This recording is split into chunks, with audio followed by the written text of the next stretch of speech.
Voilà, vous connaissez maintenant les projets des 4 lauréats NetExpo Change 2021, les meilleures innovations en termes, les meilleures initiatives en termes d'innovation technologique et de développement durable. Vous avez entendu les porteurs de projets.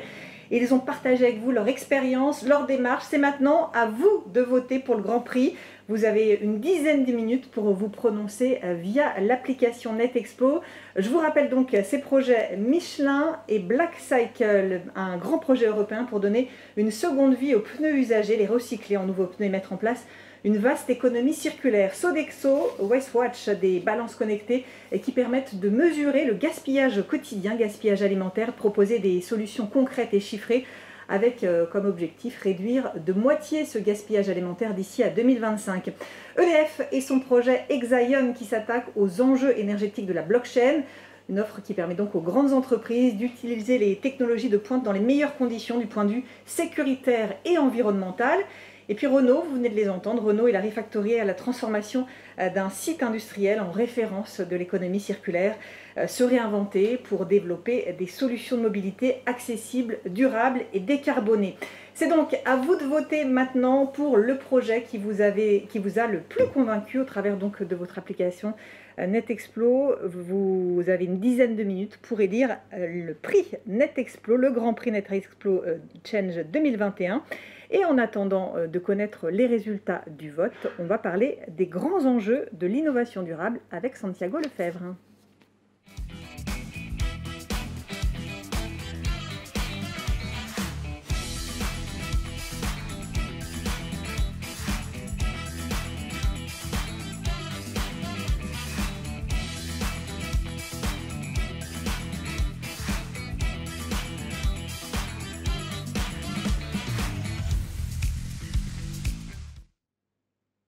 Avec moi à présent, Santiago Lefebvre. Bonjour. Bonjour. Bienvenue, fondateur et CEO de Change Now, un grand rendez-vous mondial qui rassemble des milliers d'acteurs du changement, des innovations pour la planète. Vous êtes donc un observateur privilégié de cette révolution qui est en marche. On a vu depuis ce matin ces grandes entreprises, des exemples d'innovation durable, innovation technologique au service du développement durable. Et en même temps, on sait très bien que toute cette technologie elle a un impact négatif sur la planète, sur notre environnement. C'est tout le paradoxe de ce qu'on vit en ce moment, toute la complexité des choses. C'est toute la complexité en effet, c'est que dans tout ce qu'on fait, que ce soit technologie ou pas, dans tous les cas, il y a un impact. Un impact environnemental, un impact social. Donc ce qu'il faut maintenant, c'est commencer à faire les bons choix, surtout d'usage. C'est-à-dire que lorsqu'il y a une nouvelle technologie qui sort, la vraie question, c'est de se demander, est-ce que le bénéfice que je vais pouvoir en tirer avec l'usage va être supérieur à l'impact environnemental. Ça veut dire pas mettre de l'innovation partout, pas forcément. Pas forcément, et c'est très intéressant. Il y a eu tout récemment un beau travail de 4 scénarios qui ont été sortis par l'ADEME, notamment, qui montraient vraiment 4 futurs possibles entre le futur de la sobriété, le futur tout technologique. Et on voyait qu'en fait, le futur technologique ne répondait pas non plus aussi bien que d'autres scénarios un peu plus tempérés sur l'aspect technologique, mais de la technologie au bon endroit. Et voilà, et en tout cas, le tout technologique n'est pas forcément la solution. Il faut trouver où est-ce que justement l'impact va être le plus grand. Et là, il y a certaines solutions. Bien placer le curseur en Exactement. tout cas sur chacun des projets. Quels sont les enjeux de la transition écologique pour les acteurs du changement? On parle beaucoup du climat évidemment, mais il n'y a pas que ça. Non, il y a 4 grands enjeux. Il y a 4 grands enjeux que nous on essaie de couvrir avec Change Now. Le premier en effet, c'est le climat. Le climat, c'est une équation assez simple. C'est combien on émet de carbone. Comment est-ce qu'on la réduit? Comment est-ce qu'on contribue contribue sur ce qui reste d'empreinte carbone? C'est quelque chose qui a été assez bien compris par les entreprises. Il reste pas mal de travail à faire, c'est clair. Mais voilà, c'était en tout cas conceptualisé. Mais par contre, il y a 3 autres équations qu'il faut gérer en même temps. C'est là toute la complexité de la chose. Il faut veiller aux ressources. Aujourd'hui, on consomme 2 planètes par an. Donc, comment est-ce qu'on fait pour rentrer dans les limites planétaires? Et une des pistes qui se développe très fortement là-dessus et qui est une réponse majeure à ça, c'est l'économie circulaire. On l'a entendu d'ailleurs ce matin. Oui. Le troisième, c'est la biodiversité. La biodiversité, aujourd'hui, on fait une pression sur le vivant. On ne sait pas exactement quand est-ce qu'on va rentrer dans l'irréversible. On ne sait même pas si on est déjà rentré dans l'irréversible. En fait, il y a un doute, car on manque encore pour le coup, de conceptualisation, de métriques concrètes. Lorsqu'on fait une action, quel est l'impact sur la biodiversité concrètement? Et puis le dernier, c'est le facteur humain. Comment est-ce qu'on rend cette transition inclusive de tous? Comment est-ce qu'on change également la manière dont on approche les choses? C'est vraiment le logiciel humain, quelque part. Comment est-ce qu'on y intègre un peu plus de contact avec la nature, de bienveillance, de connaître finalement notre place dans l'ensemble de ce monde. Ça aussi, c'est un vrai enjeu philosophique à ce niveau-là. Surtout ces sujets de biodiversité, d'économie circulaire. Quels sont les lieux, où y a-t-il le plus d'innovation finalement en ce moment? Alors, nous, ce qu'on voit, c'est que d'un point de vue des grandes entreprises, le mouvement se fait avant tout du côté du climat. Pourquoi? Parce que les accords de Paris ont vraiment mis un éclairage hyper fort sur les cibles, les objectifs climatiques et de carbone, que la législation se met en marche dans ce sens-là. Nous, ce qu'on voit du point de vue du tissu entrepreneurial plus innovant, là où ça bouge énormément, c'est sur l'économie circulaire. C'est là où il y a le plus d'innovation aujourd'hui, dans les nouveaux matériaux, dans la réduction des matériaux, dans tout ce qui est aussi sobriété au sens large, de la quantité de matière et de ressources dont on a besoin. Et donc ça fait que si on regarde vraiment du côté environnemental, le parent pauvre encore reste la biodiversité.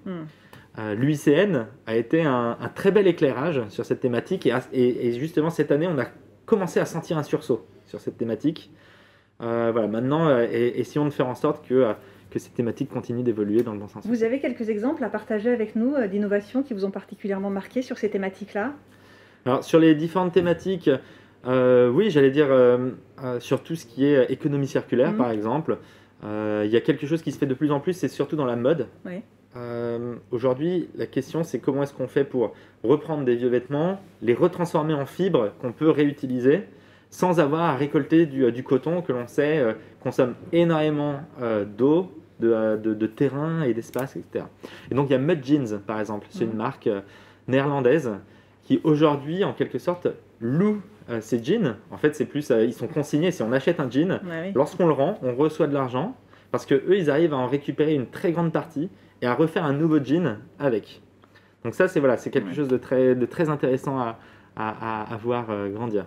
Depuis la création de Change Now en 2017, comment est-ce que vous avez vu, vous, en tant qu'observateur, évoluer justement tout ce qu'on peut appeler cet écosystème à impact? Alors, nous, on l'a vu exploser en termes de nombre. C'est-à-dire que la première édition, c'était en septembre 2017. Il y avait 2000 personnes et on avait à peu près 150 solutions qu'on avait réussi à détecter avec un niveau intéressant. 2 ans après, janvier 2020, on avait 28 000 participants et on avait sourcé 1000 solutions à travers le monde. Oui, en 2 ans. En 2 ans. De 150 à 1000. Ouais. C'est ça. Et donc, vraiment, du point de vue des entrepreneurs et du tissu entrepreneurial innovateur, il s'est passé beaucoup de choses. On a aussi vu une montée en maturité des fonds d'investissement sur le sujet. C'est-à-dire que les levées de fonds moyennes qui étaient recherchées à l'événement sont passées aussi en l'espace de 2 ans de à peu près 300 000 euros à 2 millions d'euros parce que les business models avaient commencé à faire leurs preuves et donc venaient chercher et avaient la capacité de venir chercher également plus d'argent auprès des investisseurs. Est-ce que la France est en avance, en retard sur ces sujets? On veut toujours un peu se comparer aux autres. On entend beaucoup de choses. Où en est-on?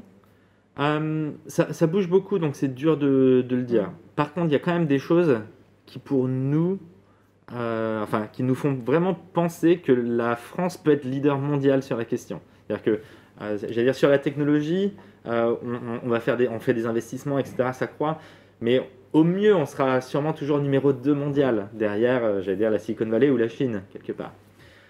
Sur la transition, on a tout le tissu, à la fois, philosophique, avec cette marque de l'esprit des Lumières, des révolutions industrielles, des expos universelles qui nous a beaucoup marqué. Il y a aussi des grands industriels, Veolia, Suez, les leaders mondiaux du déchet, de l'eau sont ici. Il y a toute une histoire aussi de l'entrepreneuriat social, de l'économie du partage. Donc c'est beaucoup de choses qui font qu'en France, on est extrêmement bien placé pour prendre ce leadership mondial. La pandémie a été un accélérateur ou pas forcément? Pas forcément.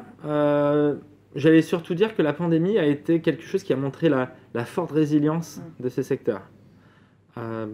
Beaucoup d'entrepreneurs, on va dire, engagés se sont encore plus finalement engagés dans leur mission. Ça a fédéré aussi autour d'eux pas mal de soutien, de ressources, qui a montré que voilà, ce secteur-là a continué à évoluer fortement, même en période de pandémie. Merci beaucoup Santiago Lefebvre d'être venu partager avec nous les grands enjeux de cette innovation durable. Il va être temps à présent de découvrir le vote, le résultat du vote, le Grand Prix NetExpo Change 2021. Et pour ça, je vais accueillir Guillaume Pernoud et Jean-Rémy Gratadour.